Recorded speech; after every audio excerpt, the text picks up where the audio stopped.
Bonjour à tous et merci de me retrouver sur cette nouvelle présentation. Je me présente, je suis Nina Grubo. Je suis auditrice Calliope, experte en formation professionnelle d'ailleurs, et aussi consultante stratégique. Aujourd'hui, dans cette vidéo, je voudrais vous expliquer, vous montrer comment transformer l'audit Calliope en un levier de croissance stratégique. Cette vidéo est plus à l'attention des OF qui sont déjà certifiés Calliope pour pouvoir vous aider à apporter plus de sens à cette certification. Mais si c'est pas encore le cas, vous pouvez rester et continuer à suivre cette vidéo. Probablement que vous allez trouver la réponse à votre choix ou pas d'aller vers la certification Calliope. Commençons. Nous commencerons par la certification Calliope, en quoi cela peut être un atout pour vous. Je vais juste reprendre rapidement le contexte. Cette certification, elle est indispensable pour accéder au financement public. Elle est aussi devenue un signe pour les organismes de formation, un signe de qualité. Le référentiel Calliope est une retranscription des articles du Code du travail en matière de formation professionnelle, sous forme d'indicateurs applicables aux organismes de formation, et d'ailleurs de toute taille. Que vous soyez formateur individuel, formateur indépendant, ou encore en centre de formation avec une équipe constituée, c'est exactement le même référentiel et les mêmes indicateurs qui s'appliquent à vous. Il est vraiment important de rappeler que le référentiel impose des résultats et pas des moyens. Ce que certains vont utiliser pour pouvoir mettre en œuvre un indicateur, ce n'est pas forcément ce que tous les OF doivent utiliser, ce qui dans les faits n'est pas souvent le cas. Souvent, on utilise plusieurs méthodes pour avoir le même résultat. Mais gardez en tête que Calliope, le référentiel, vous impose un résultat. Enfin, des résultats, puisqu'il y a plusieurs indicateurs. J'ai repris rapidement les types, les grands types de fonds publics et mutualisés qui vous permettent, avec la certification de Calliope, d'accéder à ce type de fonds. On va commencer avec les fonds publics. Dans les fonds publics, on a l'État. Qui est derrière l'État? C'est la Caisse des dépôts et des consignations. Quand on parle de CPF, du coup, c'est la Caisse des dépôts et de consignations qui, concrètement, vous apporte les sous. Régions et collectivités. Dans les collectivités, il faut voir les départements qui ne sont plus départements ou qui ont fusionné avec leur région, comme la collectivité de Saint-Martin ou encore la collectivité de Martinique.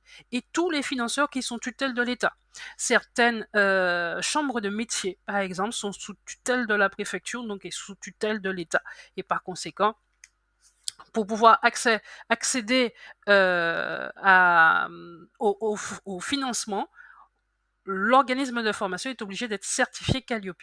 Et vient tous les OPCO dans les fonds mutualisés avec l'ABDAS, Opcalia, Atlas, 2i, Entreprises de proximité, Uniformation, Mobilité, Acto, OPCO Commerce et bien d'autres encore. Je n'ai pas listé tout le monde parce qu'il y a vraiment beaucoup de monde en matière d'OPCO.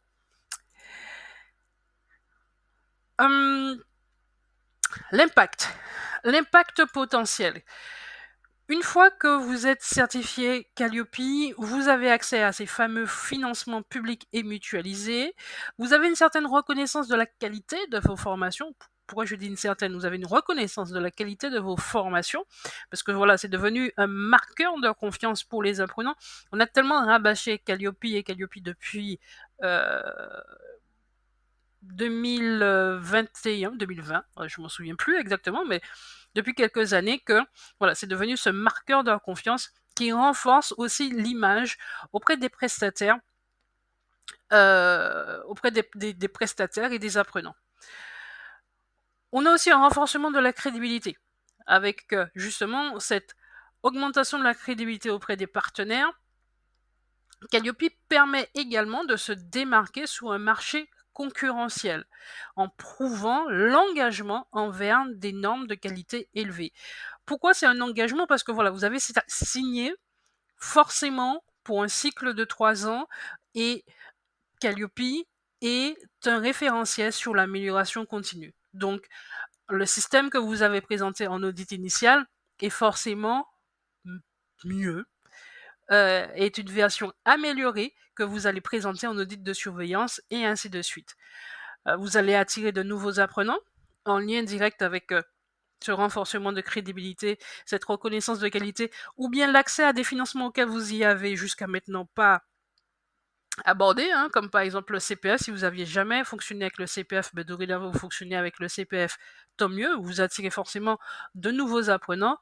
Et puis bien sûr une optimisation des processus internes, puisque cette certification vous incite implicitement et même explicitement à réévaluer et à optimiser votre processus interne. Voyez la certification au-delà d'une simple conformité.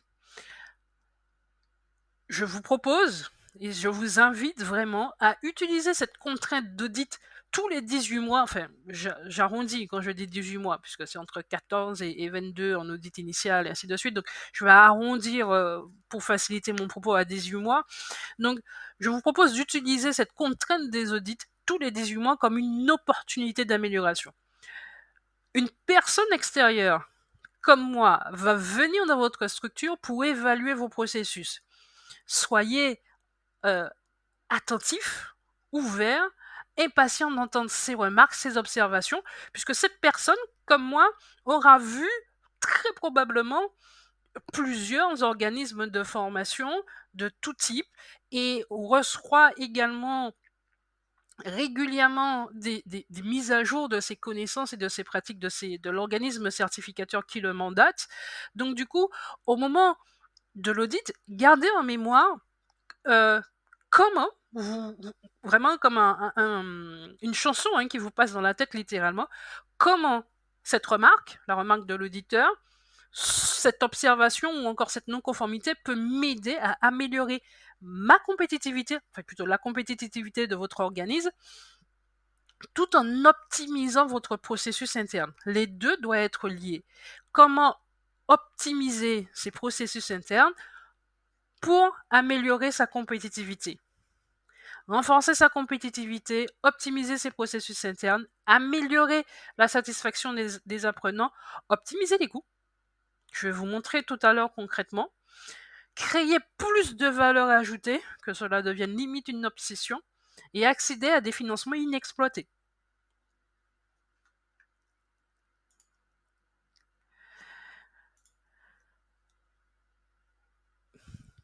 Calliope peut être plus qu'une simple obligation.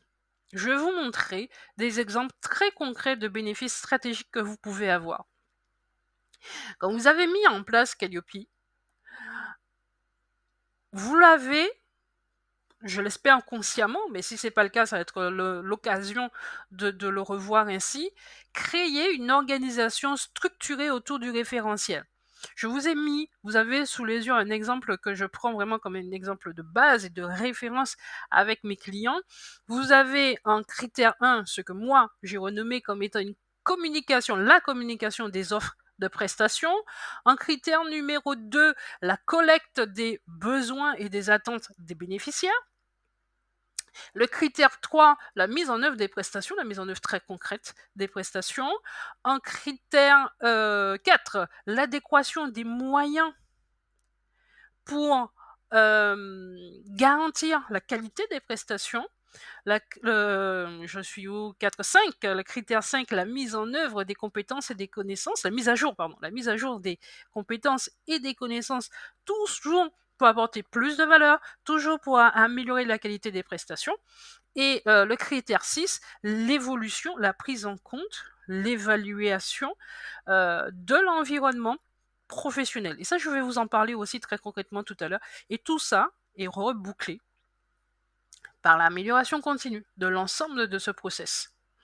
Donc, si ça n'avait pas été le cas, je vous invite, faites une pause sur cette vidéo, prenez des notes pour pouvoir revoir votre organisation en fonction du référentiel Calliope. Vous allez vraiment gagner, je vous le garantis, énormément en optimisant votre processus. Cela va permettre également Un autre exemple de bénéfice, l'augmentation de la satisfaction des apprenants. Soyez obsédés par l'expérience de vos apprenants. Essayez d'améliorer du mieux que possible l'expérience des apprenants. De toute façon, Calliope vous contraint de recueillir les appréciations de vos apprenants, c'est l'indicateur 30. Pour augmenter la satisfaction des clients, vous pouvez vous appuyer sur l'amélioration des autres indicateurs à chaque audit. On a plusieurs indicateurs sur la communication, sur les ressources pédagogiques, sur le contenu de la prestation, etc. Donc, vous pouvez voir la préparation des audits comme étant des échéances, des dates butoirs pour revoir et améliorer vos process. Et in fine, vous permettre d'améliorer la satisfaction de vos apprenants car vous aurez amélioré leur expérience d'apprentissage. L'idée concrète est de vous poser la question sur quelle étape de mon processus je peux appuyer, accentuer ou carrément revoir pour optimiser l'expérience de mes stagiaires.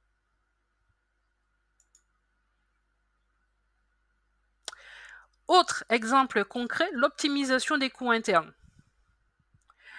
En revoyant vos processus au moins une fois par an, vous êtes en train de chercher à identifier les nœuds, les incohérences, les erreurs répétitives que vous avez systématiquement à chaque audit et qui représentent un certain coût. Un coût en termes de temps, et on dit que le temps c'est de l'argent, surtout si vous êtes seul ou bien une très petite équipe, c'est de l'argent. Donc du coup, prenez l'exemple, je vais vous prendre un exemple très concret, prenons l'exemple de la personne qui rentre manuellement, une par une, les fiches de satisfaction, les enquêtes de satisfaction. C'est une tâche récurrente, répétitive, en plus barbare, parce qu'il n'y a aucune valeur ajoutée à cela.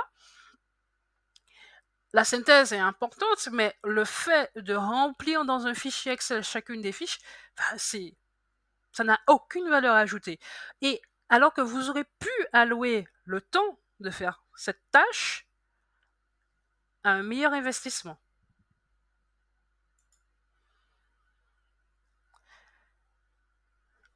Cette vision à long terme, c'est ce dont vous avez besoin, en fait, c'est de cette vision à long terme. Pour cela, vous identifiez tous les besoins du marché.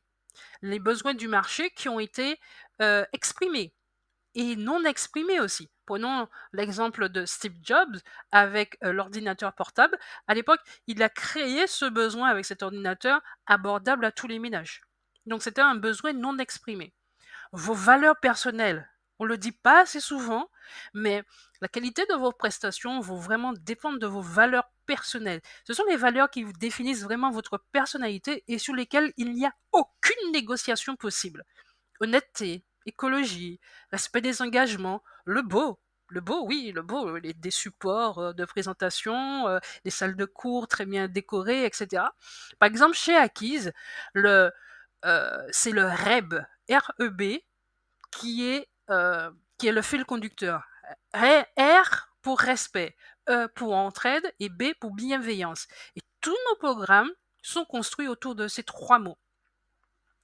À partir de vos valeurs, vous allez ajuster vos prestations en conséquence. Les 3 éléments doivent être parfaitement alignés pour vous permettre la croissance de votre OF. On arrive aux étapes de transformation.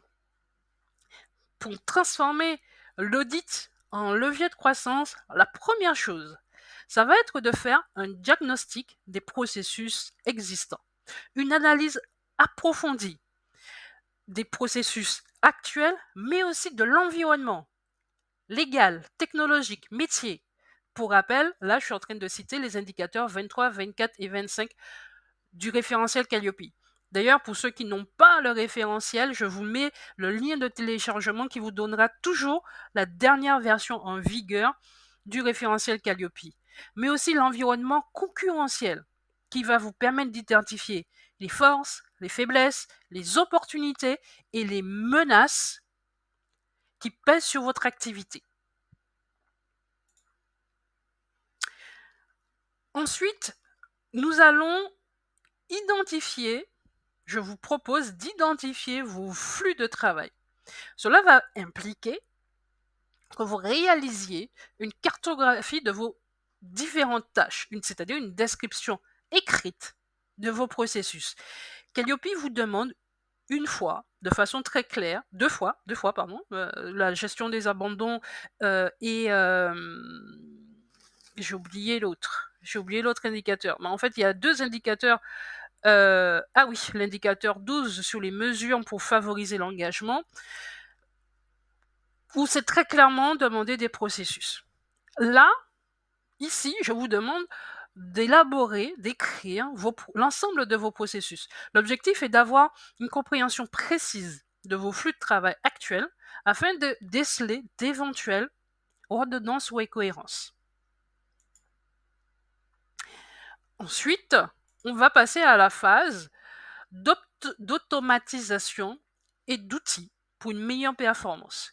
Il existe déjà de nombreux outils et ces différents outils vont vous permettre de mettre en œuvre des prestations avec une plus grande valeur ajoutée, de suivre plus efficacement vos bénéficiaires sans pour autant augmenter votre temps de travail, sans pour autant avoir le besoin de prendre quelqu'un pour ces tâches-là. Cela va se traduire par une augmentation de satisfaction globale, une meilleure fidélisation de vos bénéficiaires et une réputation renforcée pour votre organisme de formation. Je vous ai mis quelques exemples d'automatisation ou d'outils. Google Forms. On n'utilise pas suffisamment Google Forms, mais Google Forms vous permet de faire des enquêtes de satisfaction, de les envoyer et Google Forms automatiquement vous en fait la synthèse. ChatGPT ou Claude pour améliorer les contenus, mais aussi pour apporter des réponses à certains commentaires lorsqu'on fait des formations en e-learning.